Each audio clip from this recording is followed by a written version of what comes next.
ha, kamuting kahoy. Kamuting kahoy. Tawag sa amon ay balinghoy. Balinghoy. Tapos gilantaw ko ang puno. Ay kay medyo may kabuhayon naman. Gilantaw ko ang puno. May laman. Ang lalaki. Kinuha ko yung dalawa. Hindi ko inubos kay basi kung malain nga hindi man maubos bala. Ara ang nakuha ko. Ay kadalag ko gid kang ana nga. Sulod. Ara pa oh.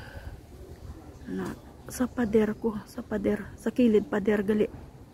Sa kilid pader nagtanom ako kang balinghoy na intensyon ko lang man nga.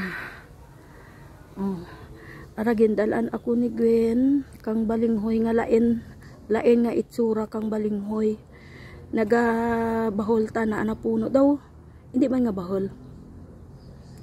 Daw malunggay siya. Gataas siya.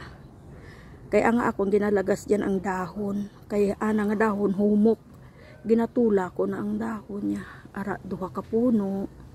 Tapos ang bata ko nga buang ginggabot niya ang puno ka balinghoy ko. Gintanom ko balik. Ara oh. Na pinakapuno ginggabot niya 4 baw.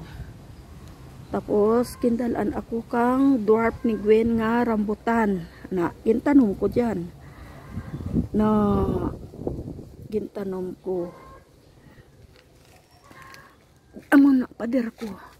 Tapos ang pader ko ang mangga kang pihak balay ko hubaw.